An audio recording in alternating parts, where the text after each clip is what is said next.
Warahmatullahi wabarakatuh. Alhamdulillahirabbil alamin. Wassalatu wassalamu ala asyrofil anbiya'i wal mursalin wa ala alihi wa sahbihi ajmain. Asyhadu an la ilaha illallah wa asyhadu anna Muhammadan abduhu wa rasulullah.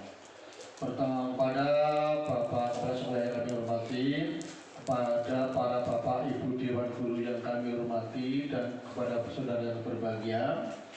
Pada saat ini, pertama-tama marilah kita panjatkan puja dan puji syukur kehadirat Allah SWT yang telah memberikan rahmat dan hidayahnya, sehingga kita dapat berkumpul di ruang guru ini tidak ada halangan suatu apapun. Salawat serta salam kita aturkan pada junjungan kita Nabi Muhammad SAW yang telah memberikan berbagai macam petunjuk terutama dalam Al-Quran dan hadis yang kita percaya besok di yaumil akhir mendapat syafaat dari beliau. Amin ya rabbal alamin.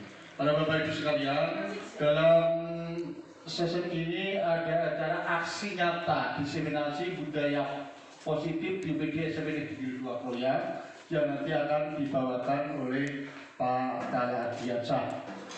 Untuk ini susunan acara pada hari ini, yang pertama adalah pembukaan, yang kedua sambutan dari Bapak Kepala Sekolah, yang ketiga pemaparan budaya baik oleh Bapak Tala, dan keempat penutup. Marilah kita buka acara ini dengan bacaan basmalah. Bismillahirrahmanirrahim. Terima kasih dengan bacaan basmalah ini, semoga kita selalu dibimbing Allah untuk mengikuti acara ini dari awal sampai akhir.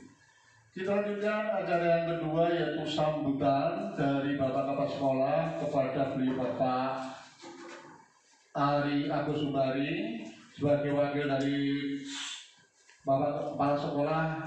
Waktu sepenuhnya kami aturkan.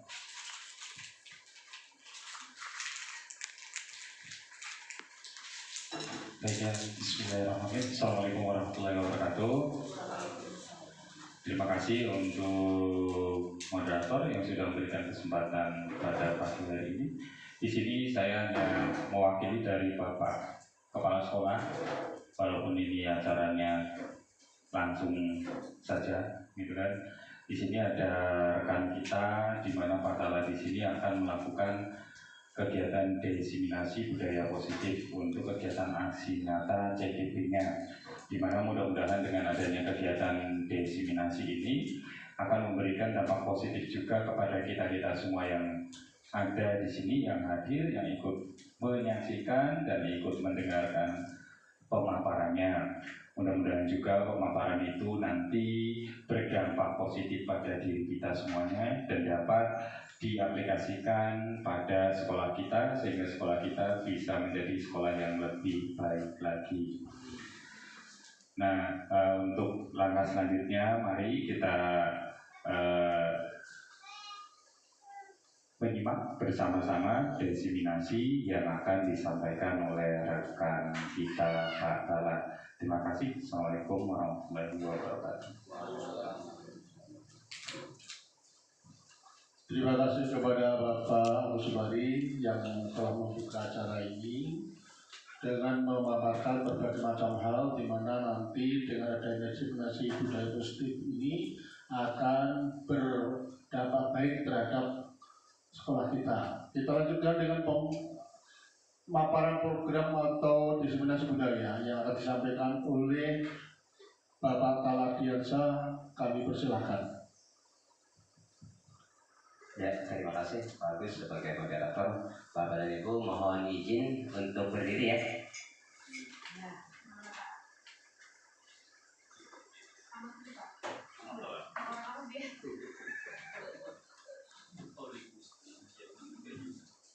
Baik Bapak dan Ibu, mohon maaf saya berdiri di sini bukan berarti saya lebih memahami. Semuanya adalah guru-guru yang hebat semuanya. Bismillahirrahmanirrahim. Assalamualaikum warahmatullahi wabarakatuh. Yang terhormat Bapak Kepala Sekolah ataupun yang mewakili, serta ibu-ibu dan bapak-bapak guru yang hebat semuanya, dalam kesempatan yang baik ini saya izinkan gitu ya untuk memberikan pemaparan atau ya semacam seminar gitu ya tentang kegiatan saya selaku calon guru penggerak di angkatan 11 ini, yaitu menerapkan budaya positif di lingkungan SMP Negeri 2 Kroya. Baik Bapak dan Ibu, pertama sebelum saya sampaikan, sebelum kita ini supaya jangan terlalu serius Bapak dan Ibu, mari kita tepuk tangan dulu, tepuk tangan coba. Nah, baik, sebelum tepuk tangan maksudnya gini, tepuk tangan sekali saja coba, sekali. Nah, tepuk satu. Nah, ulangi lagi, tepuk satu. Tapi kira-kira jarinya masuk semua gini. Nah, ulangi, kira-kira masuk semua gitu kan. Ulangi. Yo, siap, 1, 2, 3. Gak apa-apa, ulangi lagi, sekali lagi. Ya. Ulangi lagi, sekali lagi. Ya. Sekali lagi. Ya. Nah, sekarang Bapak Ibu perhatikan jari mana kanan apa kiri yang di atas itu jarinya. Kanan. Ada yang kiri? Ada yang kiri? Ibu saya ada yang kiri. Nah, sekarang tadi misalnya Bapak dan Ibu, kalau yang tadinya posisi kirinya di atas, sekarang dibalik. Kira-kira yang jarinya, ibu jarinya di bawahnya. Ya, coba. Ulangi, 1, 2, 3. Ayo, sekali. Ya, itu Bapak dan Ibu.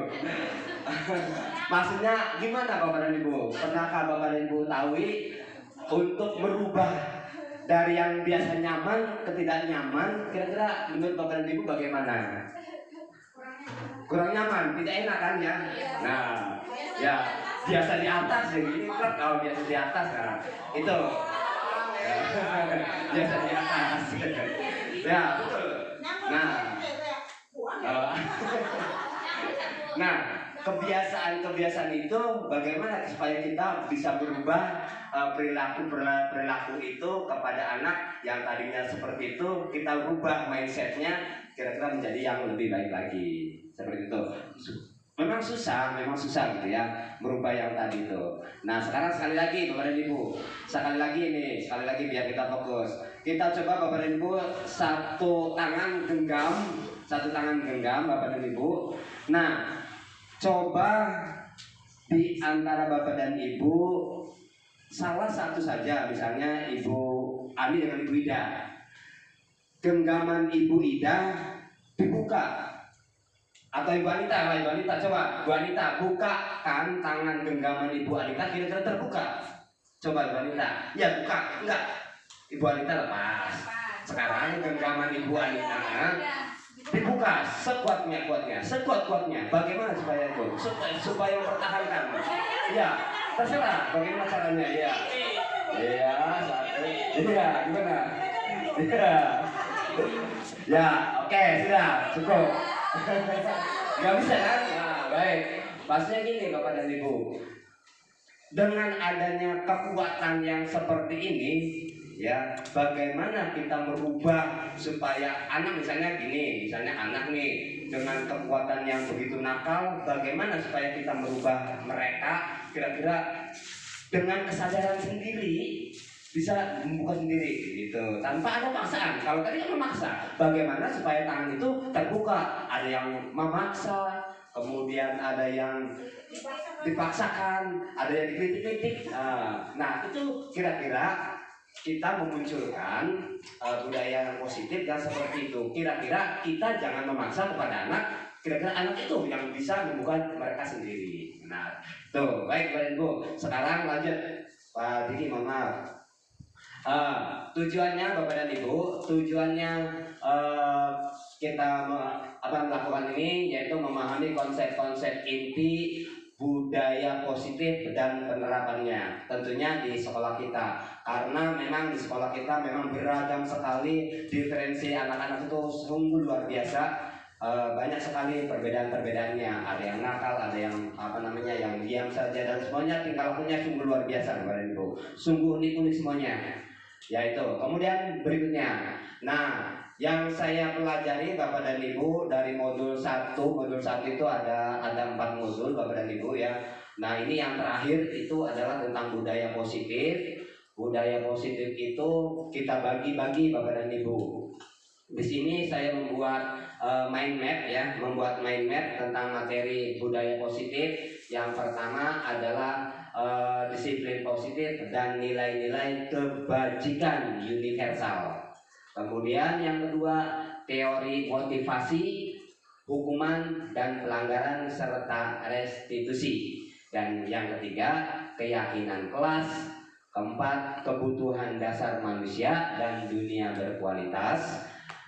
Kemudian restitusi 5 posisi kontrol, dan 6 restitusi segitiga.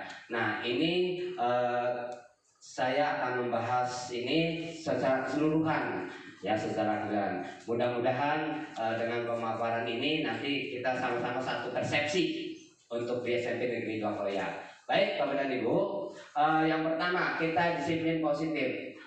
Disiplin positif Bapak dan Ibu, kita juga mengetahui sekarang, sebelum saya menjelaskan Bapak dan Ibu, menurut Bapak dan Ibu yang dimaksud dengan makna disiplin itu seperti apa sih?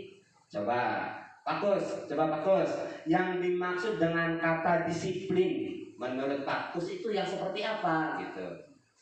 Disiplin itu ya sesuai aturan. Sesuai aturan. Nah, baik, sesuai aturan. Ibu Rizka, gimana Ibu Rizka? Menurut Ibu Rizka, yang namanya disiplin itu yang seperti apa? Sama dengan Pak Kus ya. Nah, Ibu Ani, gimana Bu Ani? Pendapat Bu Ani yang namanya disiplin itu seperti apa? Disiplin. Ya. Datang tepat waktu. Datang tepat waktu. Nah. Kemudian melakukan semua tugasnya. Melakukan semua tugasnya. Ya, dan itu apa nih ya? Baik, Bapak dan Ibu,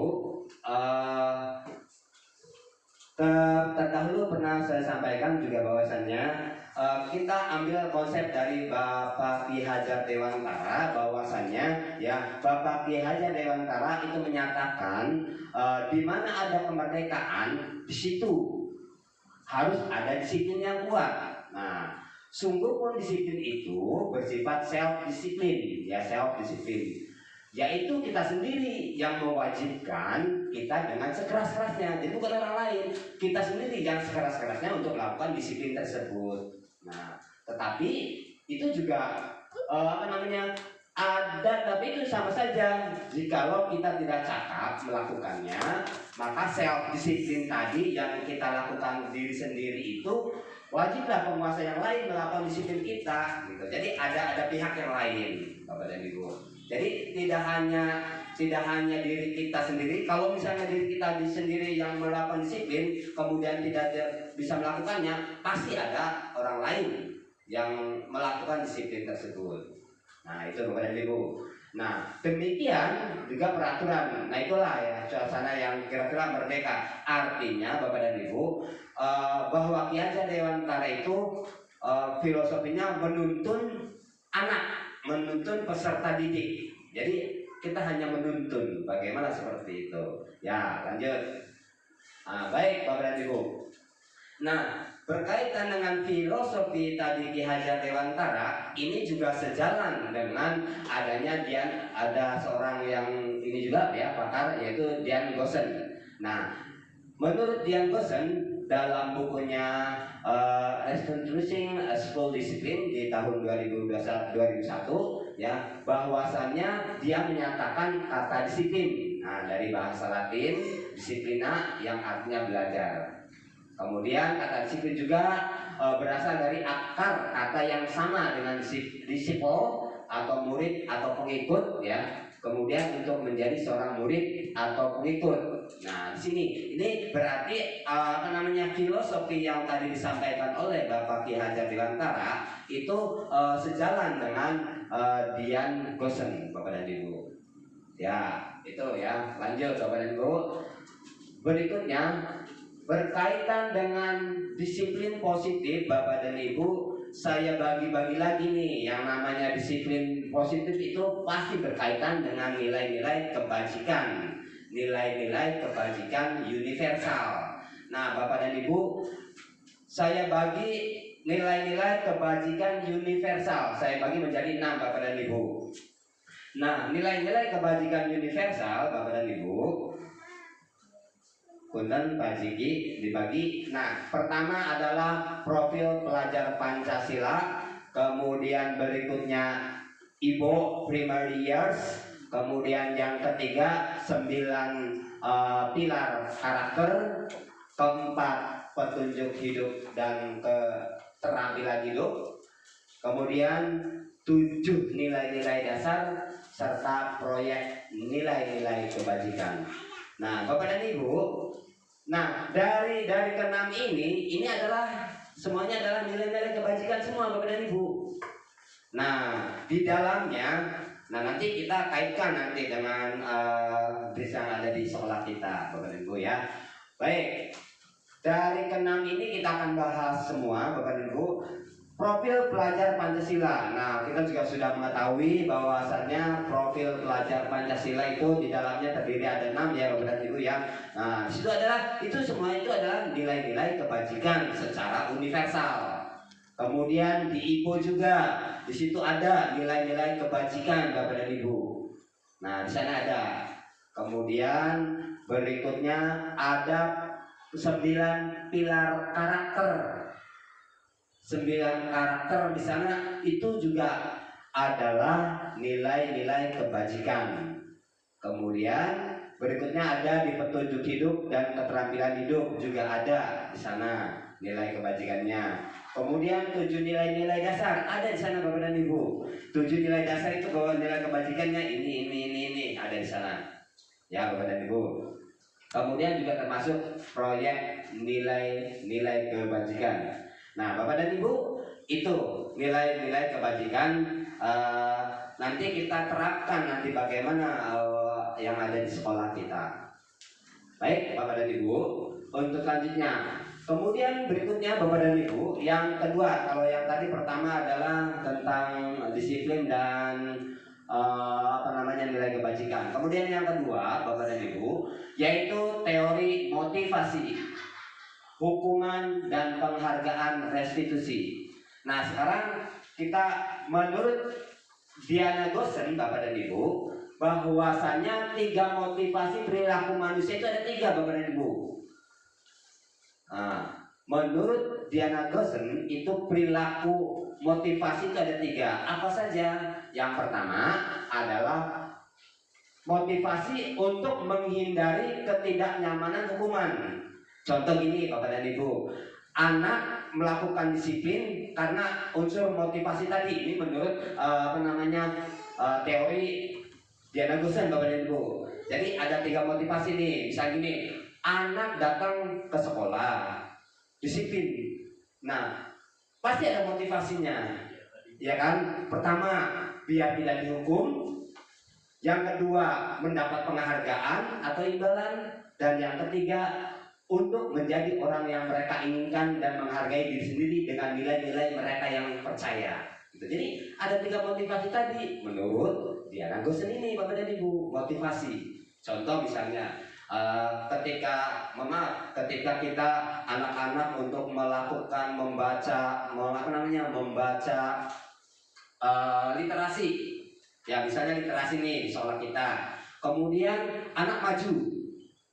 Nah, dengan mereka maju itu, apabila kita kaitkan dengan 3 motivasi ini, motivasi yang mana gitu kan? Apakah karena mereka itu takut karena ancaman atau dan lain sebagainya? Apakah karena dipaksa atau karena adanya imbalan? Pengen hadiah, maju jadi pengen hadiah, seperti itu. Itu adalah sebuah motivasi. Gitu ya. Dan yang ketiga, apakah mereka itu maju dengan niat sendiri gitu ya. Itu. Oke, ya itu adalah 3 motivasi perilaku manusia. Kemudian berikutnya Bapak dan Ibu, yaitu hukuman dan penghargaan. Nah, di sini kita mengetahui bahwasannya hukuman dan penghargaan ini tentu ada kaitannya dengan konsekuensi. Nah, kalau kita membuat sebuah peraturan Bapak dan Ibu, pasti ketika ada anak yang melakukan pelanggaran sesuai dengan peraturan itu tentu pasti adanya suatu konsekuensi kan.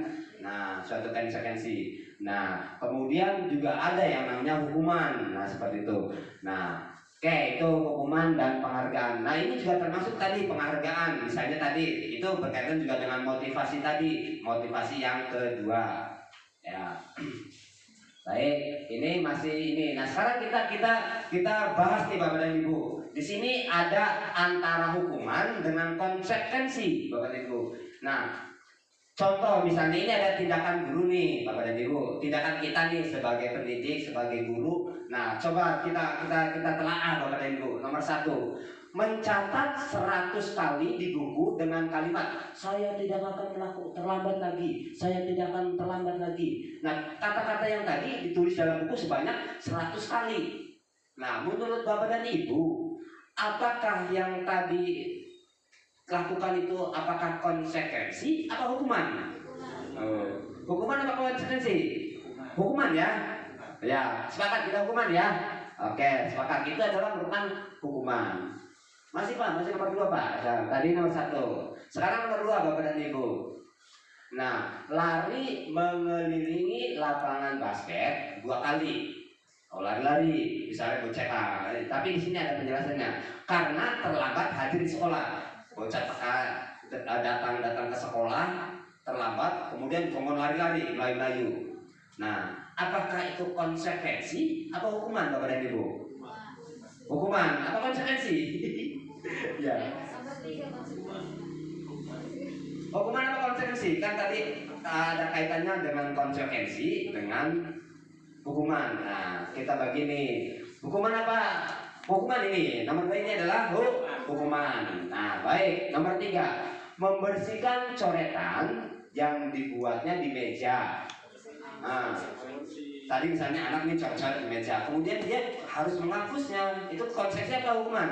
Konsekuensi mereka gitu, karena dia telah mencoret-coret meja. Nah, jadi harus dibersihkan mereka sendiri. Nah, itu termasuk konsekuensi.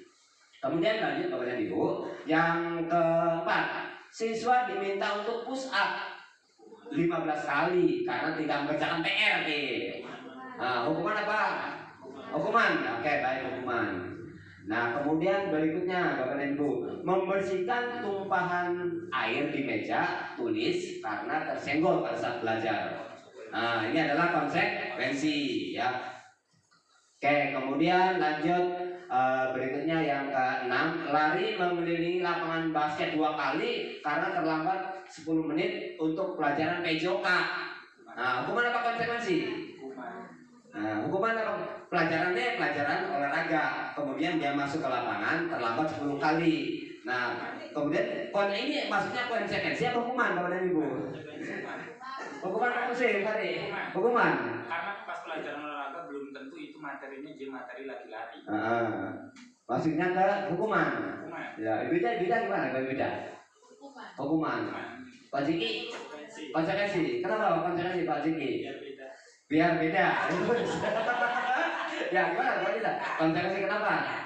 Karena kan Ya. pelajaran PJOK pasti olahraga, Ya. apapun yang dia lakukan karena telat itu yang penting jenisnya olahraga. Oh gitu. Ya. Jadi dia tuh Jadi oh kan juga. olahraga. Jadi itu konsekuensi. Akhirnya Pak Haji. Ya. Ya. Ini mah alasannya biar Ya, jadi betul Bapak dan Ibu. Jadi kita itu kadang susah membedakan antara konsekuensi sama hukuman gitu ya kan. Nah, sebenarnya apa sih konsekuensi dengan hukuman itu? Nah, kalau konsekuensi kan sebenarnya kan kita sudah membuat sebuah peraturan ketika mereka anak-anak itu salah, kemudian kita berikan suatu konsekuensi. Nah, seperti itu. Kalau hukuman memang juga sama peraturan gitu ya. Tapi ada tulisan-tulisan sanksi-sanksi dan lain sebagainya. Hampir sama lah gitu ya. Nah, baik Bapak dan Ibu, kita lanjut next berikutnya. Nah, kemudian Bapak dan Ibu berkaitan dengan hukuman dan penghargaan. Kemudian berikutnya restitusi Bapak dan Ibu. Yang namanya restitusi adalah suatu proses menciptakan kondisi bagi murid untuk memperbaiki kesalahan mereka. Sekali lagi, memperbaiki kesalahan mereka sehingga mereka bisa kembali pada kelompok mereka dengan karakter yang lebih kuat. Nah, maksudnya dengan karakter yang lebih kuat. Yang seperti apa sih maksudnya? Jadi ketika kita menangani anak, kemudian anak sudah keluar, kira-kira anak itu jangan merasa dirinya merasa bersalah, tapi ketika mereka keluar, kita berikan kira-kira anak itu mempunyai karakter yang lebih kuat. Artinya lebih kuat itu tidak saya melakukan bersalah kemudian lain sebagainya. Nah, kita seperti itu. Ini menurut Diana Gosen tadi ya, Diana Gosen. Nah, kemudian juga restitusi juga adalah proses kolaboratif yang mengajarkan murid untuk mencari solusi untuk suatu masalah. Jadi bukan bapak dan ibu yang mencari solusi, tapi mereka sendiri yang mencari solusinya gitu. Ya, jadi ketika ada anak yang salah nih, ada anak yang salah atau melakukan hal tadi misalnya bergulat dan lain sebagainya. Nah, kita hanya membatas fasilitasi, kemudian mencari kira-kira anak tuh mencari solusi mereka sendiri. Kenapa seperti itu? Bagaimana solusinya dan lain sebagainya. Nah, itu ya Bapak dan Ibu. Nah, kemudian kira-kira kita membantu anak untuk berpikir bagaimana mereka menyelesaikan suatu permasalahan mereka sendiri. Nah, itu ya. Kemudian berikutnya, restitusi itu sendiri adalah membantu murid menjadi lebih memiliki tujuan, kemudian disiplin positif, dan memulihkan dirinya setelah berbuat salah. Nah, itu. Jadi penekanannya bukan pada perilaku untuk menyenangkan orang lain, kemudian menghindari ketidaknyamanan. Namun, Bapak dan Ibu, tujuannya adalah menjadi orang yang menghargai nilai-nilai kebajikan yang mereka percayai. Nah, jadi kita kembali lagi ke tadi nilai-nilai kebajikan. Nah, apa saja nilai-nilai kebajikan? Ya tadi Bapak dan Ibu, nilai kebajikan itu ada 6 tadi. Tinggal ada yang profil pelajar Pancasila dan lain sebagainya. Itu adalah nilai-nilai kebajikan yang di dalamnya. Baik, Bapak dan Ibu. Lanjut berikutnya. Nah, kita membahas tentang keyakinan kelas, Bapak dan Ibu. Nah, saya juga ini sempat saya sampaikan di dalam kelas, tapi tidak tertulis ya, tetapi harusnya keyakinan kelas itu tertulis. Kalau dulu Bapak dan Ibu kita yang namanya di kelas itu mungkin kita ada suatu kesepakatan, betul kan Ibu ya? Ada kesepakatan kelas. Nah, kita rubah yang kesepakatan kelas itu menjadi suatu keyakinan kelas. Nah, yang seperti apa sih keyakinan kelas itu? Hampir sama dengan kesepakatan kelas, Bapak dan Ibu. Nah, di sini cara pembentukannya, Bapak dan Ibu, cara pembentukan keyakinan kelas atau di sekolah. Jadi tidak hanya di kelas saja. Mari kita tidak hanya membuat keyakinan kelas itu tidak hanya di kelas, tapi harus secara keseluruhan. Artinya kita sebagai lembaga harus punya suatu keyakinan sekolah, semacam hampir sama dengan suatu peraturan. Nah, itu. Nah, keyakinan sekolah atau kelas itu bersifat abstrak daripada peraturan yang lebih rinci dan konkret. Kalau yang namanya peraturan itu kan siswa dilarang, ya kan, biasanya kan seperti itu. Siswa tidak boleh. Biasanya seperti itu yang namanya peraturan. Nah, tapi kalau suatu keyakinan kelas atau keyakinan sekolah, sifat itu bersifat negatif, Bapak dan Ibu. Kita rubah mindsetnya yang sifatnya negatif. Contoh tadi yang sifatnya negatif itu siswa dilarang, itu adalah sifatnya negatif. Kita rubah sifat yang negatif itu menjadi sifat yang positif. Ya, yang seperti apa sifat positif itu, Bapak dan Ibu? Nah, sifat yang positif itu kita rubah, yang dilarang itu misalnya dengan kalimat bagaimana lah kira-kira supaya kalimat kata-kata dilarang, tidak boleh itu menjadi kalimat yang positif seperti itu. Nah, kemudian berikutnya berupa sebuah pernyataan yang universal. Tadi merujuk kepada kebajikan tadi, ya, merujuk kepada kebajikan.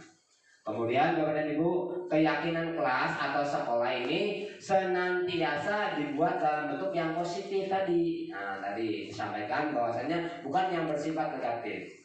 Tadi contoh misalnya siswa dilarang. Nah, siswa dilarang ini adalah kalimat yang negatif.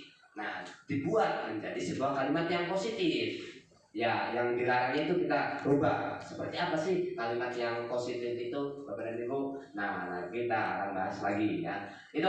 Kemudian berikutnya, Bapak dan Ibu, keyakinan sekolah atau kelas ini sebaiknya sesuatu yang dapat diterapkan di lingkungan tersebut. Nah, jadi tidak melebar ke lingkungan yang lain. Artinya ya khusus lingkup kita sendiri ya di SMP Negeri Korea.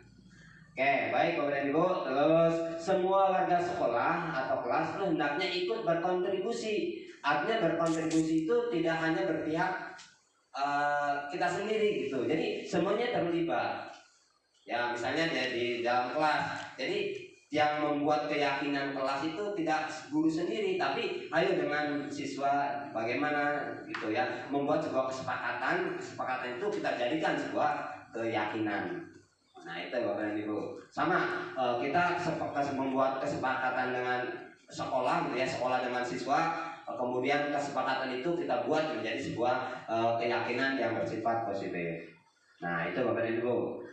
Kemudian berikutnya bersedia meninjau kembali keyakinan tadi.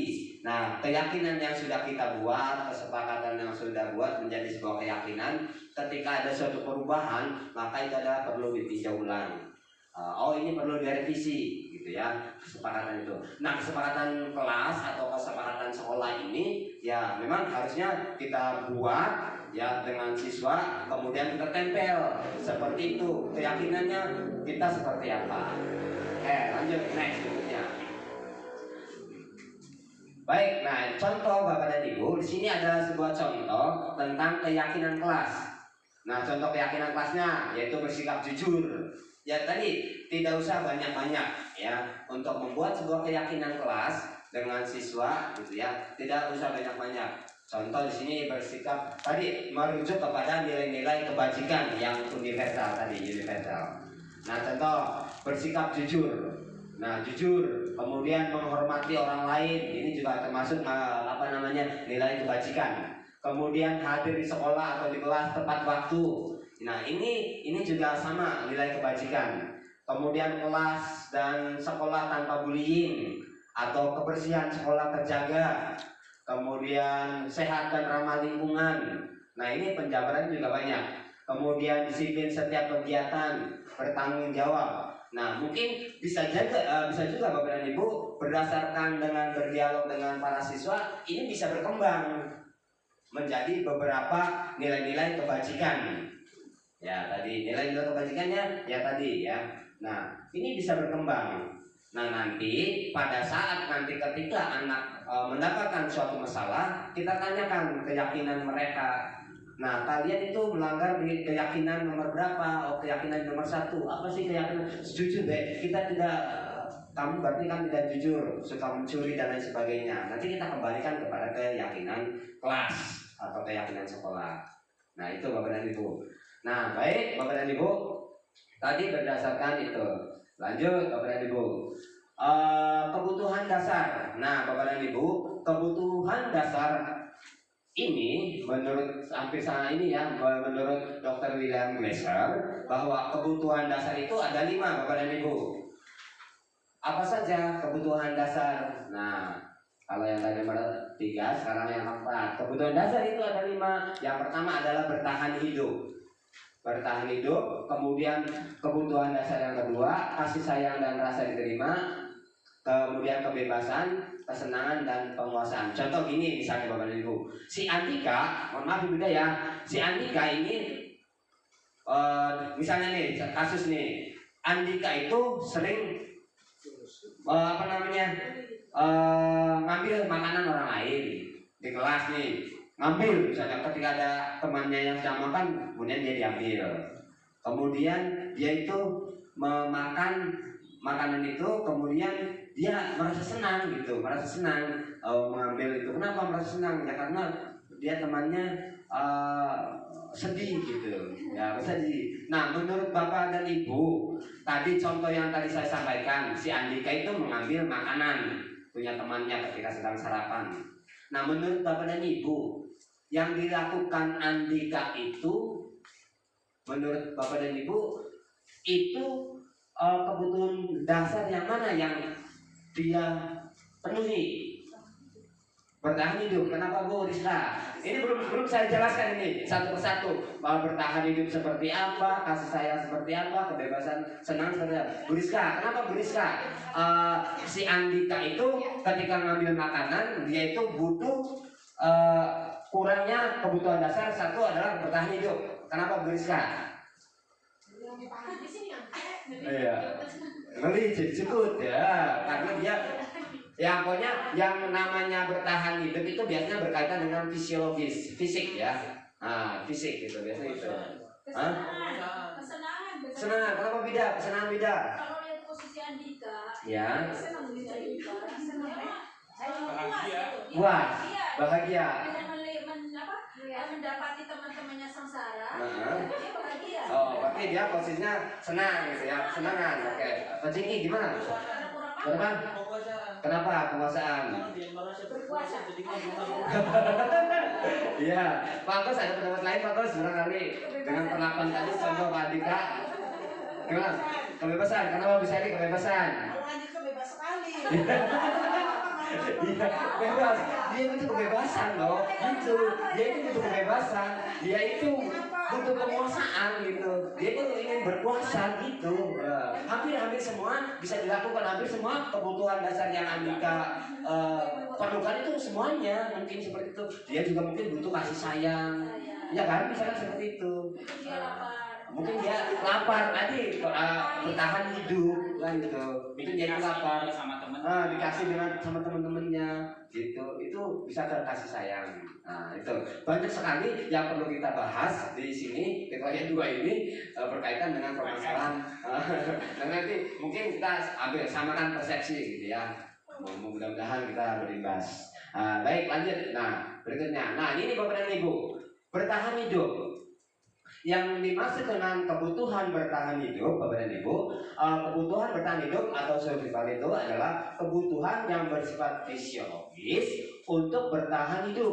Misalnya ada kesehatan, rumah, dan makanan. Contoh tadi, ketika si Andika ngambil makanan punya temannya, oh berarti dia itu butuh makanan loh gitu.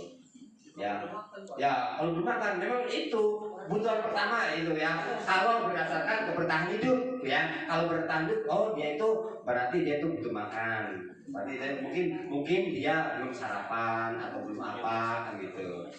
Ya ini kalau berdasarkan teori tadi, Dr. William Glasser tadi. Kemudian berikutnya Bapak dan Ibu, kasih sayang dan rasa diterima.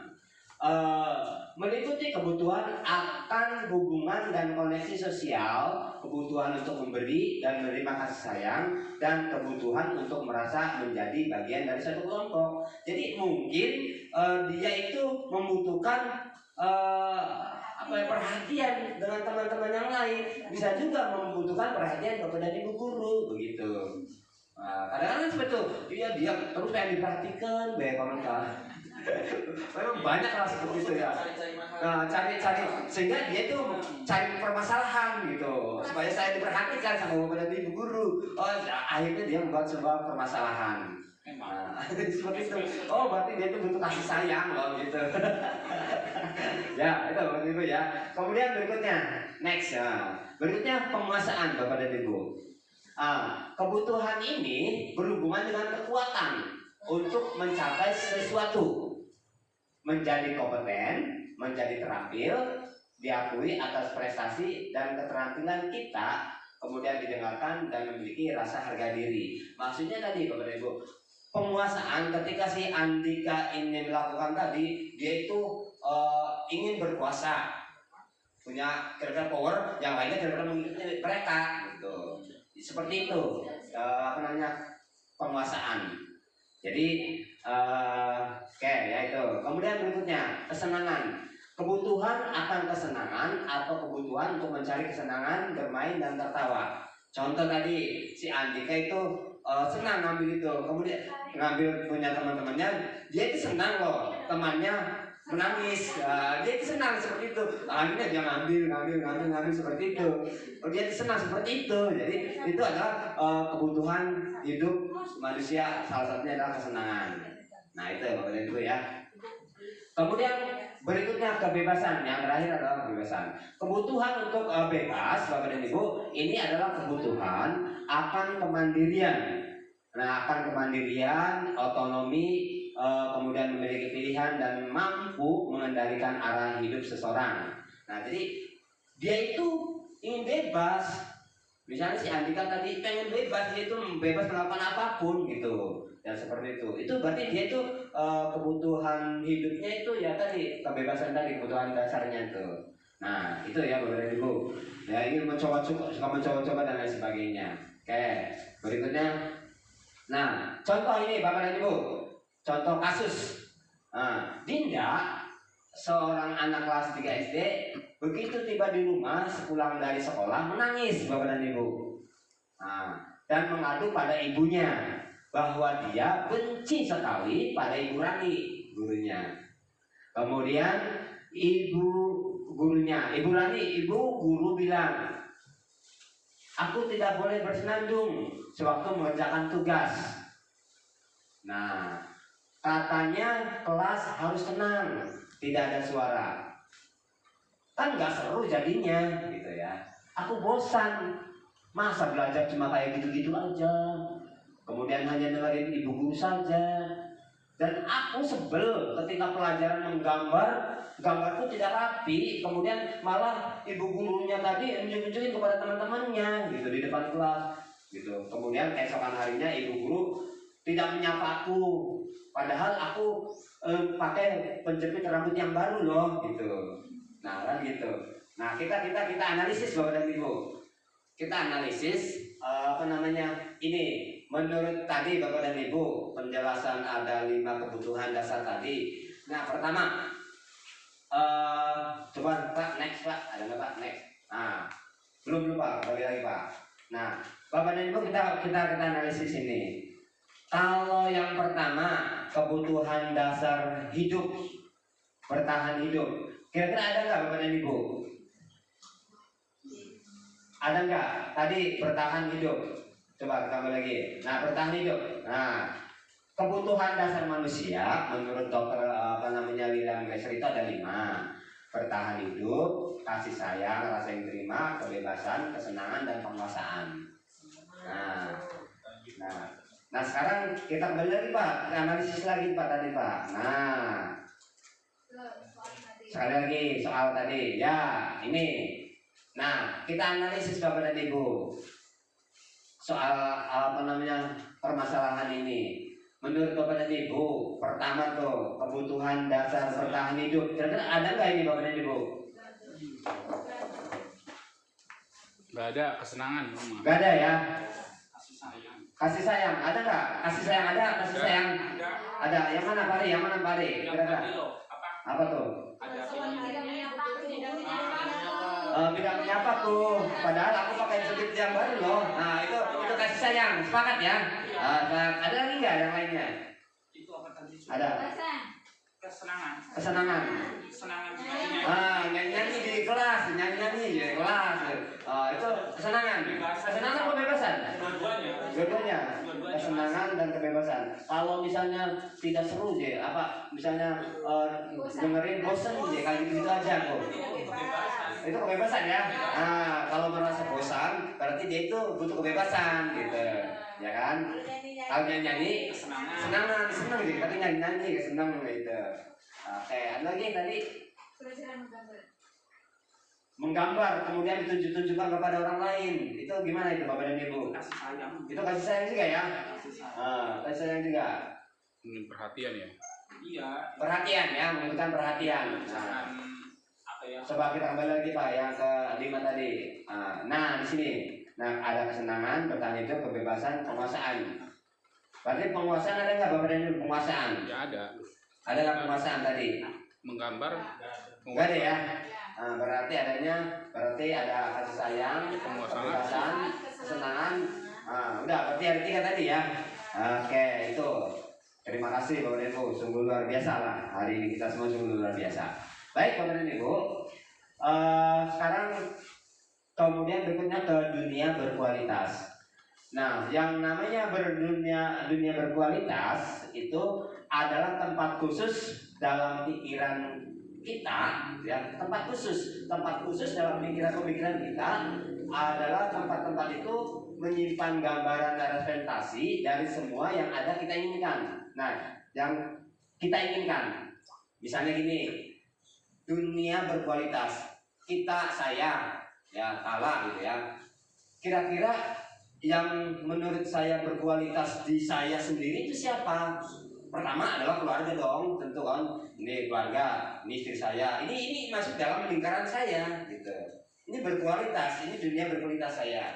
Ada anak saya, istri saya. Kemudian itu yang berada di dalam lingkaran saya.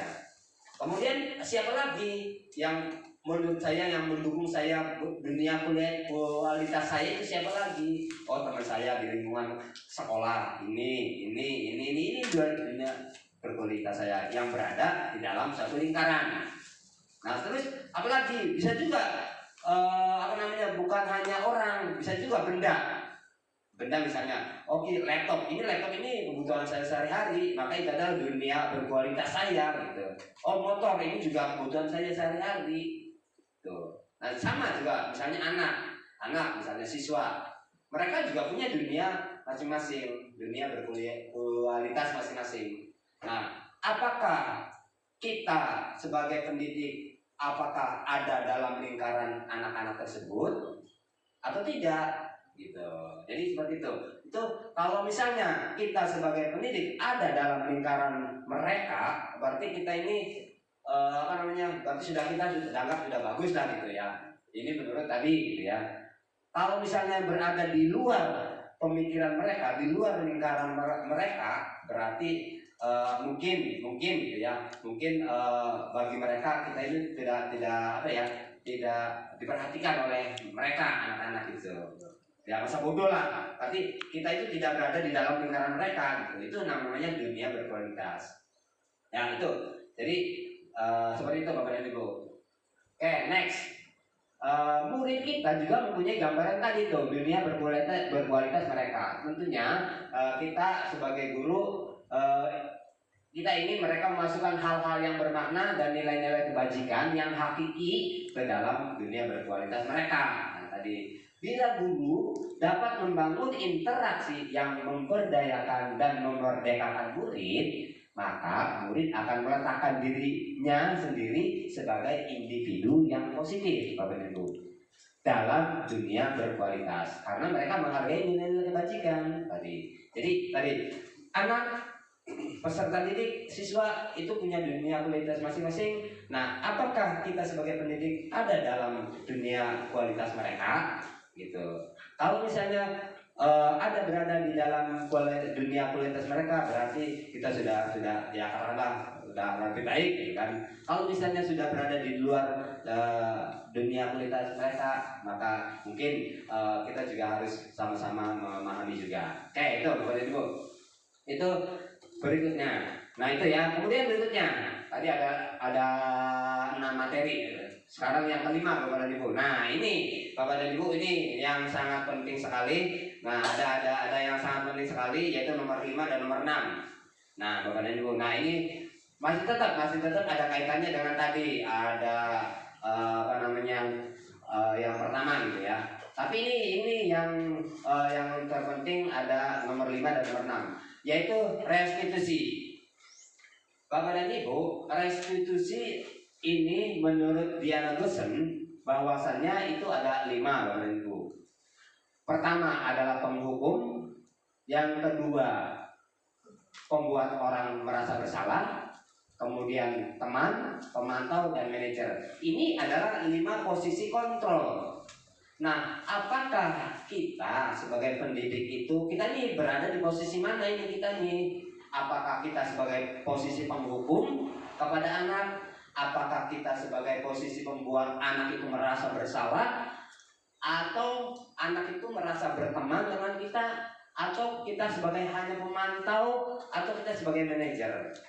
Nah, gitu. Jadi ini adalah posisi kita, posisi 5 posisi kontrol. Nah, namanya ada yang tadi saya sampaikan di lembaran juga ada tadi. Di lembaran juga ada ya, di lembaran itu ada. Nah, ada 5 posisi kontrol gitu ya, ada. Nah, baik. Nah, kita Sama-sama. Berikutnya, nah Bapak dan Ibu, nah, ada di sana. Nah ini 5 posisi kontrol ini Bapak dan Ibu. Yang pertama adalah sebagai penghukum.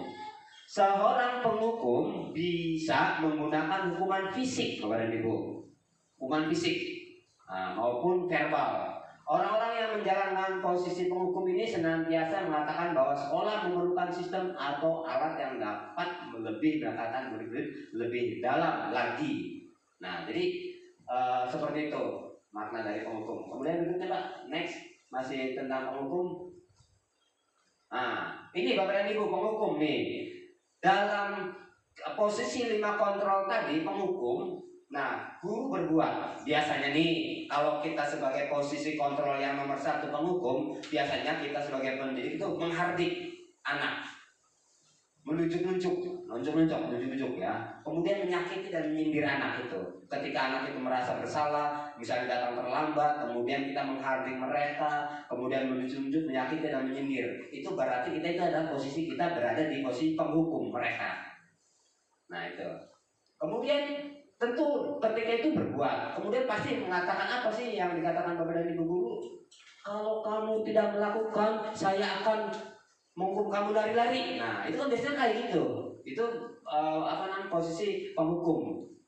Nah, kalau kamu tidak mengerjakan tugas, kamu harus begini. Nah itu adalah sebagai posisi 5 kontrol sebagai penghukum yang pertama. Nah kemudian setelah itu kita melakukan itu, apa sih hasilnya? Nah anak itu pasti akan merasa memberontak, kemudian akan merasa dendam kepada kita, kemudian juga akan menyalahkan orang lain.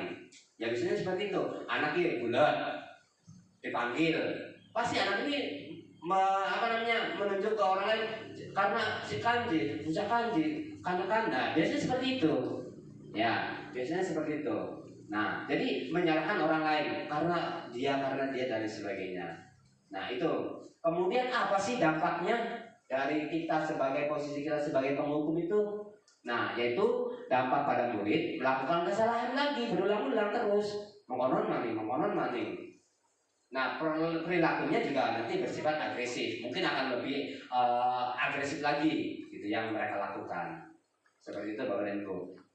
Jadi itu yang pertama, misalnya kita sebagai posisi penghukum. Kemudian berikutnya Bapak dan Ibu, posisi kontrol yang kedua adalah pembuat merasa bersalah. Nah, posisi pembuat merasa bersalah Bapak dan Ibu, pada posisi ini biasanya guru akan bersuara lebih lembut. Nah, lebih lembut ini dari yang tadi penghukum. Nah, pembuat rasa bersalah ini akan menggunakan keheningan yang membuat orang lain merasa tidak nyaman gitu. Nah, kemudian bisa bersalah atau rendah hati, ya rendah diri. Jadi itu. Nah, kemudian berikutnya. Nah, pembuat merasa bersalah Bapak dan Ibu. Nah, biasanya nih kita sebagai pendidik, sebagai guru pasti berbuat apa ketika anak itu melakukan suatu kesalahan? Pasti kita ini ceramah nih bocah si salah mengenen. Kemudian menunjukkan kita ini merasa kecewa dengan perbuatan kalian melakukan seperti itu. Nah, itu adalah suatu pembuat merasa kira-kira anak ini merasa bersalah, teman-teman. Nah, kemudian guru berkata, kamu sudah sangat mengecewakan saya, kamu sudah sangat mengecewakan Bapak dan Ibu melakukan perbuatan seperti itu. Jadi kata-kata yang tadi itu kira-kira berarti anak itu merasa bersalah. Nah itu, hasilnya bagaimana? Nah hasilnya itu anak itu pasti akan mudah berbohong lagi, kemudian menyembunyikan hal-hal yang tidak jujur lah, yang kemudian menyangkal. Nah itu hasilnya menurut Diana Gosen gitu Bapak dan Ibu. Kemudian dampaknya apa sih? Dampak dari pembuat kita merasa bersalah tadi yaitu rendah diri Bapak dan Ibu. Jadi dampak pada murid, anak ini bisa merendah diri dan dia merasa dirinya gagal dan tidak berharga. Jadi ketika dia itu merasa dirinya bersalah Bapak dan Ibu, maka dia itu dia itu merasa gagal. Kalau saya ini menjadi orang yang gagal, mungkin saya ini nggak berguna gitu ya, seperti itu. Nah itu Bapak dan Ibu. Itu yang kedua. Kemudian Bapak dan Ibu yang ketiga, Restitusi 5 posisi kontrol yang ketiga adalah sebagai teman. Kalau tadi penghukum, kita sebagai penghukum, kemudian yang kedua adalah kita sebagai apa namanya tadi itu merasa bersalah, kemudian yang ketiga sebagai teman. Nah, kita anggap yang tadi anak peserta didik itu kita anggap sebagai teman, gitu ya. Jadi posisi teman ini Bapak dan Ibu itu tidak akan menyakiti murid. Namun akan tetap berupaya mengontrol murid melalui persuasi, ya pendekatan-pendekatan gitu ya. Posisi teman pada guru bisanya negatif atau bisa bersifat positif. Nah itu guru di posisi teman menggunakan hubungan baik dan humor. Nah ini untuk mempengaruhi seseorang. Nah ini posisi kita, posisi kontrol kita sebagai teman. Nah kemudian berikutnya Bapak dan Ibu. Nah di sini juga Bapak dan Ibu, kita posisi kontrol kita sebagai teman ini kira-kira guru berbuat apa sih? Biasanya membuatkan alasan-alasan untuk murid-muridnya. Nah kita tanyakan, biasanya ngobrolnya kalau anak yang salah tadi kita ajak ngobrol biasanya anggap itu adalah sebagai teman. Nah itu membuat alasan-alasan kita bangkitkan seperti apa gitu ya. Itu Bapak dan Ibu. Kemudian berikutnya guru berkata, lakukan untuk Bapak dan Ibu gitu ya. Jangan melakukan seperti itu lagi, coba lakukan untuk Ibu, untuk saya. Kemudian ya udah bisa saya bantu atau saya bereskan, membantu gitu ya. Karena tadi sih karena bersifat sebagai teman. Nah, kemudian hasilnya bagaimana? Ya hasilnya anak itu kan tergantung dong, ketergantungan. Pasti inginnya pengen dibantu terus sama kita Bapak dan Ibu. Jadi tidak ada mandirinya anak itu. Perlu tergantungan tadi. Nah kemudian dampaknya tetap ya tidak mandiri dan tidak bisa memutuskan anak itu karena adanya ketergantungan tadi. Oke itu. Nah kemudian berikutnya Bapak dan Ibu, posisi 5 kontrol yang keempat yaitu adalah sebagai pemantau. Memantau berarti mengawasi Bapak dan Ibu. Pada saat kita mengawasi, kita bertanggung jawab atas perilaku orang-orang yang kita awasi. Nah posisi ini berdasarkan peraturan-peraturan dan konsekuensi dengan menggunakan sanksi atau konsekuensi. Kita dapat memisahkan hubungan pribadi kita dengan murid. Nah kemudian sebagai seseorang yang menjalankan posisi pemantau, nah itu seperti itu Bapak dan Ibu. Nah kita coba lihat posisi pemantau. Nah di sini biasanya posisi pemantau itu ada sebuah peraturan, kemudian anak itu melakukan kesalahan sesuai dengan peraturan, misalnya peraturan pasal nomor 1 ayat nomor 2. Nah coba kamu perhatikan pasal berapa yang kita, kalau kamu salah pasal lupa kudu bagaimana, kudu lari-lari Pak, ya udah sudah kelanakan. Nah seperti itu. Jadi kita hanya sebagai pemantau gitu ya. Nah guru itu berbuatnya mengukur, ukurannya dari apa? Ya dari aturan tadi yang kita buat. Seperti itu. Nah, itu ya. Kemudian berkata, aturannya seperti apa sih? Coba kamu sebutkan peraturannya seperti apa? Bla bla bla bla bla. Tidak boleh terlambat. Datang tepat waktu. Nah, setelah itu bagaimana? Saya harus bagaimana? Kamu harus bagaimana? Nah, kamu harus lakukan sesuai dengan peraturan tadi, konsekuensinya. Nah, jadi apa peraturannya, terus peraturannya itu konsekuensinya bagaimana, nah dan lain sebagainya Bapak dan Ibu. Kemudian hasilnya itu menyesuaikan. Jadi hasilnya menyesuaikan apa yang harus bila diawasi gitu ya. Ketika anak itu tidak diawasi ya beda lagi. Nah jadi ketika diawasi mereka itu sesuai dengan peraturan. Nah dampaknya yaitu menitik beratkan pada dampak pada diri sendiri dan mendapat hadiah atau hukuman. Nah ini yang keempat Bapak dan Ibu. Kemudian berikutnya adalah sebagai manajer. Nah di sini Bapak dan Ibu, sebagai manajer adalah posisi di mana guru berbuat sesuatu bersama dengan murid. Nah mempersilahkan murid mempertanggungjawabkan perilakunya, mendukung murid agar dapat menemukan solusi atas permasalahan mereka sendiri. Nah jadi yang menentukan memutuskan permasalahan itu bukan kita tapi anak itu. Nah bagaimana menggali mereka kira-kira menemukan solusi mereka sendiri. Nah ini posisi 5 kontrol sebagai manajer. Nah di mana murid itu diajak untuk menganalisis kebutuhan dirinya sendiri. kemudian kebutuhan orang lain, dan penekanannya yaitu ya ini bersifat kolaboratif dengan peserta didik, dengan murid. Artinya kita sebagai pendidik mengajak mereka, anak yang tadi melakukan suatu kesalahan, ayo kita bagaimana nih, kira-kira anak itu mencari solusi yang mereka lakukan salah gitu ya, seperti itu. Nah kemudian berikutnya, nah sebagai manajer Bapak dan Ibu, nah guru berbuat, nah seperti apa sih? Nah biasanya sebagai manajer itu mengajukan sebuah pertanyaan-pertanyaan, misalnya gini, antara dua orang tadi, si Andika melakukan tadi ngambil makanan punya orang lain. Nah misalnya Andika, kenapa kamu melakukan hal seperti itu? Sebuah pertanyaan-pertanyaan, karena begini. Kenapa kamu lakukan seperti itu? Ya karena begini. Apa kamu senang melakukan itu? Ya senang aja Pak, senang aja. Karena dalam batu nangisku, ya senang kita ya kan? Kepuasan puas ya. Nah setelah tadi seperti itu, nanti kita buat, nanti ada sebuah restitusi, segitiga restitusi. Nah kemudian berikutnya guru berkata apa yang kita yakini. Nah yakin ini menunjukkan kemana? Ke tadi nilai-nilai kebajikan universal tadi. Nah Bapak dan Ibu, nah apa yang kamu meyakini hal tersebut? Kalau kamu yakini, maukah kamu memperbaikinya? Nah misalnya keyakinan tentang kejujuran. Nah kamu jujur, kamu tidak jujur. Misalnya tadi mengambil pemilik orang lain, kemudian kamu melakukan kesalahan apa? Ambil punya orang. Kamu tadi bilang apa? Tidak mengambilnya. Ya Pak, saya melakukan tidak jujur. Nah jadi kamu harus bagaimana? Untuk selanjutnya harus bersikap jujur. Seperti itu. Cara C, berdasarkan teori, teori Diana Dosen. Nah, sehingga hasil yang didapatkan Bapak dan Ibu ini bisa menguatkan watak atau karakter siswa itu sendiri, gitu. Jadi bisa kuat, jadi tidak terpaksa dan lain sebagainya. Sehingga dampaknya anak itu bisa mengevaluasi diri bagaimana menjadi diri yang lebih baik.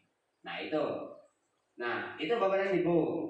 Ya sebagai manajer ya sudah tadi 5 posisi kontrol. Nah kemudian Bapak dan Ibu ini yang terakhir ini Bapak dan Ibu yang terakhir 5 yang ke-6 harusnya ke-6 ini ya. Harusnya ke-6 bukan ke-5 kalian. Nah ini restitusi segitiga. Ada di lembaran yang tadi saya bagikan juga ada ya, sebenarnya ada 5 posisi kontrol juga ada tadi ya. Artinya yang mana yang posisi yang buruk, yang kurang baik dan tidak baik. Nah ini Bapak dan Ibu, ini restitusi segitiga restitusi. Menurut Diana Dosen Bapak dan Ibu ada 3 segitiga restitusi. Yang pertama adalah menstabilkan identitas. Yang kedua adalah validasi tindakan yang salah. Dan yang ketiga adalah menanyakan keyakinan Bapak dan Ibu. Nah, untuk menstabilkan identitas Bapak dan Ibu, di sini saya tuliskan setiap orang pasti pernah melakukan kesalahan. Kamu bukan satu-satunya yang pernah melakukan kesalahan. Maksudnya apa ini Bapak dan Ibu? Ketika ada anak yang salah, ketika ada yang melakukan hal-hal misalnya berkelahi atau gulat atau dan lain sebagainya, kita menurut Diana Dosen posisi yang pertama itu adalah melakukan stabilitas identitas dulu. Apa yang dilakukannya? Contohnya kita pasti pernah melakukan suatu kesalahan. Semua orang juga sama, Bapak dan sendiri juga sama. Tidak semua orang itu adalah merasa benar. Ya, jadi itu menstabilkan dulu identitas mereka, gitu ya. Seperti itu. Pasti semua orang melakukan kesalahan. Jadi tidak hanya kamu satu-satunya yang salah seperti itu. Itu adalah posisi stabil. Nah kemudian setelah sudah stabil nih, kita naik ke atas, yaitu validasi tindakan yang salah. Nah yang seperti apa? Kamu tentu punya alasan sih. Kenapa sih kamu berkelahi? Nah kita naik nih. Kenapa sih kamu berbuat seperti itu? Nah ditanya. Kemudian adakah cara yang lebih baik, efektif untuk menunjukkan apa yang kamu butuhkan? Nah jadi Misalnya tadi bulat, nah, bulat kira-kira kita tanya nih kenapa alasannya ada seperti itu. Nah, kira-kira selain tadi misalnya karena bercanda dan sebagainya, akhirnya dia tuh saya ditanya lagi untuk mendapatkan itu kira-kira kalau selain bulat, kira ada lagi nggak sih cara yang lain kira-kira supaya kalian tidak terjadi seperti itu? Nah, ada aja Pak, perang ya.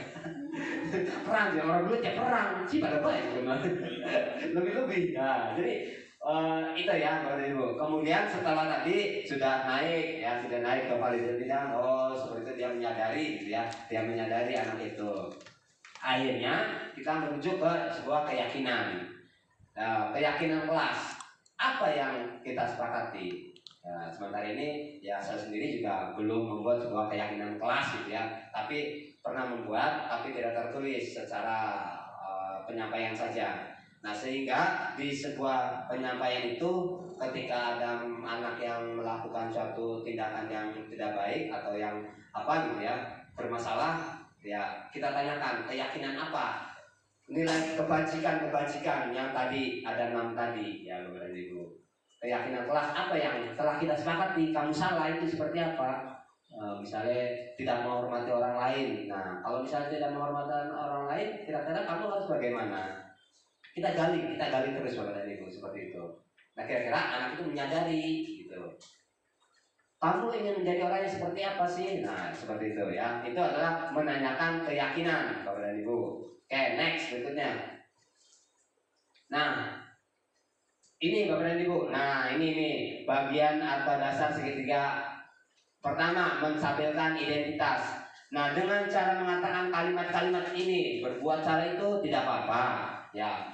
Nah, ini kemudian tidak ada manusia yang sempurna. Ya, biasanya untuk menstabilkan itu, kata-katanya seperti ini. Saya juga pernah melakukan kesalahan seperti itu. Ya, distabilkan dulu, ayo. Kita bisa menyelesaikan ini. Bapak dan Ibu ini tidak tertarik mencari siapa yang salah, teman-teman. Tapi Bapak Ibu ini mencari solusinya, bagaimana cara penyelesaian masalahnya ini. Nah gitu. Apakah kamu sedang menjadi teman yang baik buat dirimu sendiri? Nah ini distabilkan dulu posisi anak itu. Nah setelah stabil, baru naik Bapak dan Ibu ke validasi tindakan yang bersalah. Nah seperti apa? Nah, tindakan yang tadi bersalah. Ya padahal kamu itu sudah melakukan yang lebih buruk dari yang ini. Tadi misalnya melempar, tadi ngambil, Andika itu ngambil makanan, kemudian setelah ngambil, padahal kamu bisa melakukan yang lebih buruk dari yang itu ngambil, bisa kamu melempar dan sebagainya, gitu ya, Bapak dan Ibu. Nah itu, kemudian kamu pasti punya alasan sih, mengapa sih kamu melakukan itu, pasti ada alasannya. Misalnya tadi Andika ngambil makanan, alasannya tadi senang sih, dia senang ngambil punya orang lain, gitu. Alasannya kenapa kamu berkelahi? Dan lain sebagainya. Itu Bapak dan Ibu. Kemudian kamu boleh mempertahankan sikap. Nah, kamu boleh ketika anak itu ketika ditanya mempertahankan sikap mereka gitu. Kamu boleh dong bertahan sikapnya seperti itu. Tapi juga kamu harus melakukan sikap-sikap yang lain. Kamu juga harus punya tidak berdiri sendiri. Ada orang lain. Sikap kamu harus bagaimana dan lain sebagainya itu. Kemudian menanyakan keyakinan kelas. Nah ini juga kita harus membuat sebuah keyakinan dulu, keyakinan kelas, keyakinan sekolah kita harus buat bagaimana kira-kira bisa meminimalisir peristiwa-peristiwa yang ada. Nah ini apa yang kita percaya sebagai kelas atau keluarga. Nah ini yang perlu kita sampaikan atau pada posisi menanyakan keyakinan boleh Ibu. Itu dari urutan 1 sampai 6 materi yang saya sampaikan boleh Ibu. Kemudian lanjut ada suatu kasus. Nah, mari Bapak dan Ibu kita kasus nih. Ada kasus nih Bapak dan Ibu. Ada kasus di halaman belakang di yang tadi saya bagikan Bapak dan Ibu. Kita pilih ya. Ada di bagian belakang Bapak dan Ibu. Nah, di bagian belakang. Mari kita pahami kasus bawah ini. Pak Joko, Maria dan Adi. Mario, Adi, Bapak dengar laporan dari guru piket di kantin, sepertinya kali ini dalam masalah ya. Apa yang dapat Ibu bantu? Enggak usah, ada enggak? Oh iya, benar ya. Pertama ini ya. Ya. Ada yang bisa Bapak bantu? Nah, apa yang terjadi? Nah, kemudian si Mario dan Adi ini menjawab, iya Pak, tadi pas istirahat pagi itu kami main lempar-lemparan, makan di kantin. Tapi tidak sengaja, malah kelempar kena wajah Ibu Dina, kepala sekolah, ketika beliau sedang berjalan. Banget ini, banget ini. Nah, kemudian Pak Joko, kalian main lempar-lemparan makanan di kantin kena wajahnya Ibu Dina ketika beliau sedang lewat. Dari Pak Joko lagi, iya Pak, dengan wajah sedih dan muka menunduk. Kemudian Pak Joko, Adi, adakah informasi yang kamu mau tambahkan selain melempar-lempar tadi? Gitu ya. Kami sebenarnya tidak bermaksud melakukan itu Pak, tapi kenapa? Gitu ya. Tapi kami tidak sengaja lempar-lempar, tidak sengaja mengenai muka Ibu Dina tadi. Kemudian berikutnya Pak Joko, apakah kalian tahu kalau kalian berada dalam masalah sekarang? Iya Pak, gitu kata Adi dan Marianya. Kemudian Pak Joko, baiklah, Bapak di sini bukan untuk mencari siapa yang salah, tapi Bapak di sini untuk mencari penyelesaiannya. Kita pikir sama-sama tentang apa yang bisa kita lakukan untuk memperbaiki situasi yang tadi. Nah, kalian pasti melakukan itu pasti ada alasannya dong. Ya, pasti seru dong bermain lempar-lemparan makanan yang tadi. Iya Pak, seru Pak. Ya, dari itu. Baik, Bapak bisa melihat kalian merasa senang tadi melakukannya. Tapi yang kalian lakukan itu juga bisa merugikan orang lain, sehingga kalian dalam masalah sekarang ini. Iya Pak. Sekarang mari kita bicarakan tentang keyakinan. Nah, keyakinan kelas dan keyakinan sekolah. Apa yang kita percaya? Yang mana yang kalian belum tunjukkan? Kita harus bersikap baik satu sama lain Pak. Gitu. Terus kata si Mario, kata si Adinya, menghormati orang lain dan menghormati diri sendiri Pak, kata si Adinya. Itu sesuai dengan keyakinannya. Kemudian Pak Joko, nah kalian berdua ingat dengan baik keyakinan kelas kita kembali pada ketika kalian main lempar-lempar makanan tadi dengan mengenai Ibu Dina. Apakah ketika kalian melakukan itu kalian menghormati orang lain dan lingkungan? Tidak Pak. Tapi kalian tadi merasa senang. Menurut Bapak ada cara untuk mendapatkan rasa senang tadi? Iya Pak, ada. Nah, oke, baik. Nah, kalau gitu mari kita selalu mengindahkan keyakinan kelas kita. Nah, besok kita ke kantin lagi main lempar-lemparan angin. itu contoh kasus. Nah, sebenarnya kasus ini sederhana. Mungkin kita juga banyak sekali kasus-kasus di SMP Negeri 2 Koya ini. Lanjut next berikutnya kita pahami berdasarkan situasi tadi Bapak dan Ibu. Ada pertanyaan nih Bapak dan Ibu. Dari kasus tadi Bapak dan Ibu, pertanyaan pertama, dari 5 posisi kontrol, posisi manakah yang diperhatikan oleh guru? Dan jelaskan. Ya, kan tadi kan ada posisi 5 kontrol ya. Ada posisi penghukum, merasa bersalah, sebagai teman, pemantau dan kira-kira dari posisi 5 tadi guru Pak Joko itu adalah sebagai posisi manajer. Ya, kenapa? Ya sama jelasnya jelas kan, udah tahu lah.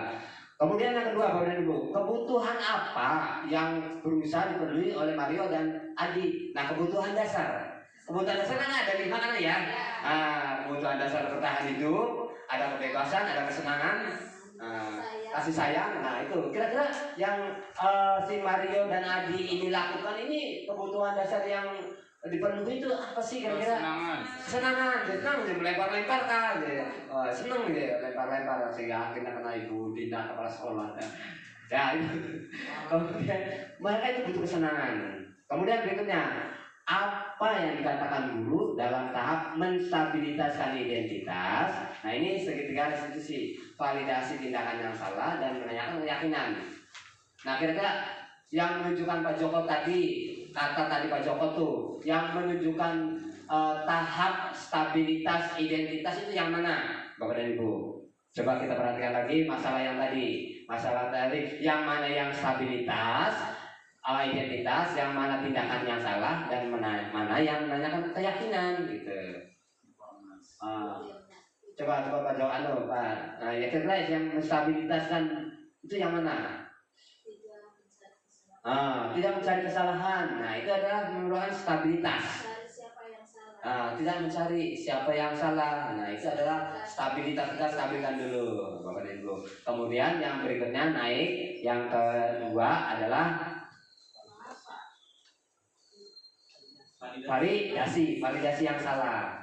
Nah, yang mengatakan validasi bersalah itu yang mana? Dari perkataan Pak Joko tadi.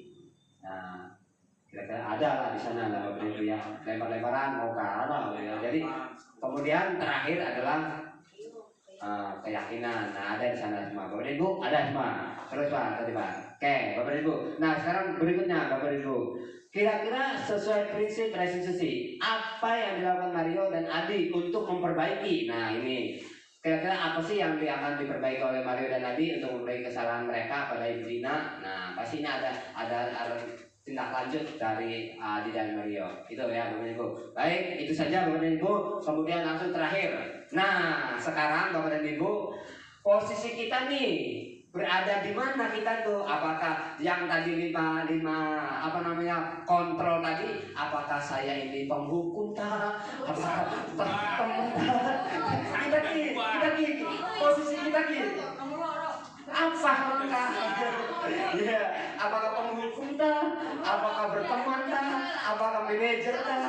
Tapi tiap siswa beda-beda. Ya, beda-beda. Bisa berhukum. Macam-macam ya. Bisa sampai ke 5. Bisa sampai ada yang 5. Tergantung permasalahannya. Tergantung kadang-kadang Google terus kalau kita nyebut ya kan Pak. Iya. Nah, kira-kira mudah-mudahan ibas kita ya, ibas saya yang melakukan ini kira-kira ayo kita sama-sama kita sepakati kira-kira untuk membangun sekolah SMP Negeri 2 Kroya ini ke arah yang lebih baik lagi gitu. Supaya kita ini jangan sebagai penghukum ya. Kenapa? Tadi karena berdasarkan Diana Gusen tadi dan Dr. William tadi gitu ya, bahwasanya seperti itu loh berdasarkan teori mereka begitu ya, berdasarkan teori mereka. Nah itu ya, jadi posisi kita sudah memahami diri kita masing-masing bahwa posisi saya di sekolah itu mungkin pernah menjadi penghukum, mungkin pernah menjadi sebagai teman, hampir semuanya ada ya, semuanya ada gitu ya. Nah ya. Ini teori ya. Prakteknya itu. Yang sisa itu prakteknya. Nah, kembali keyakinan kelas. Nah, oleh karena itu berarti kita sama-sama membuat sebuah keyakinan kelas ya, dengan merujuk kepada nilai-nilai kebajikan universal tadi. Nah gitu, kira-kira ya kita coba dulu gitu ya, membuat sebuah keyakinan kelas, kira-kira nilai-nilai kebajikan yang ada kita gali. Sebenarnya kita punya potensi sama, semuanya kita semua punya potensi lah, tinggal kita gali nilai kebajikan, kita munculkan kira-kira yang seperti apa. Saya juga belum membuat gitu nilai-nilai keyakinan kelas, tapi sudah saya sampaikan, tapi tidak tertulis kepada Ibu. Kalau misalnya tertulis sungguh luar biasa gitu ya, kita tempel di sana. Nanti kita ketika ada anak yang melakukan suatu kesalahan, kamu melanggar suatu keyakinan kelas. Nah kira-kira kita ubah itu anak itu, kira-kira kita menggunakan segitiga restitusi tadi, menstabilkan teori segitiga restitusi, menstabilkan identitas, kemudian berikutnya dan berikutnya. Itu berdasarkan teori itu sungguh luar biasa. Ya, baik. Itu. Terima kasih Bapak dan Ibu. Mari kita sama-sama tepuk tangan semuanya. Ya. Terima kasih. Itu saja. Mudah-mudahan apa yang tadi saya sampaikan bisa lebih baik ke depan untuk SMP Negeri Dongkroya. Itu saja, terima kasih. Wassalamualaikum warahmatullahi wabarakatuh. Saya kembalikan kepada Pak Koordinator. Terima kasih luar biasa, yaitu tentang diseminasi budaya baik. Bahwasanya dari keterangan pemaparan ini ada sesuatu yang harus diubah, yaitu tentang kesepakatan kelas diganti keyakinan kelas. Kalau kesepakatan kelas itu menuju ke fokus pendidikan hukum, ya sepakat. Kalau tidak sepakat ada hukuman. Sekarang kita rubah menjadi keyakinan kelas. Nah kemudian kalau bisa ya punten kepada Pak Tala merumuskan keyakinan kelas, nanti kita sebar ke semua kelas. Jadi itu nanti akan kita tumbuhkan budaya baik ini untuk memperbaiki anak-anak kita dalam mencari ilmu, sehingga tidak diributkan. Kalau sudah mencari ilmu tidak diributkan masalah kedisiplinan, masalah anak yang malas dan sebagainya, karena sudah anak-anak itu sudah mempunyai keyakinan kita itu sekolah itu mencari ilmu dan untuk menjadi orang yang benar. Jadi kalau saya ngomong sama orang tua tuh, saya tuh tidak mendidik anak berapa jadi orang pintar, tidak, menjadi orang benar dulu. Kalau sudah benar, nanti pintar itu akan ikut. Kalau pintar berbodoh ya banyak Pak orang pintar, tapi pintar berbodoh. Contohnya Pak minta saya mau sekolah, tidak nyampe ke kelas, tidak nyampe ke sekolah, karena pintar sih kabur tak kemana, itu pintar. Tapi kalau orang benar-benar sekolah, benar belajar, insya Allah pintar itu akan ikut. Duit itu juga akan ikut bila mana Anda benar dalam mencari pekerjaan. Itu yang saya sampaikan kepada orang tua begitu. Mungkin terima kasih kepada Bapak Tala yang sudah menyampaikan diskriminasi budaya positif, yaitu tentang keyakinan kelas, yang dimana kita sebagai penghubung kita berubah menjadi memberi motivasi kepada anak untuk selalu berbuat baik dalam menuntut ilmu. Mungkin ada yang tanya, mungkin yang lain, mungkin ada sesi tanya jawab. Cukup ya, terima kasih. Acara sudah selesai, sudah disampaikan, maka acara ini kita tutup dengan bacaan hamdalah.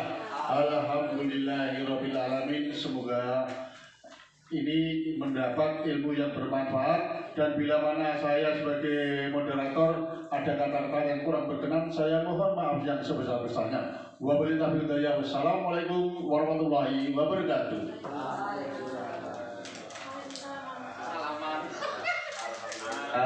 Kesuwun Bapak dan Ibu, kesuwun banget. Kok hasilnya saya upload di YouTube. Sukses. Ya mangga, kok mangan, berarti mah mangan. Amin. Kawari ya.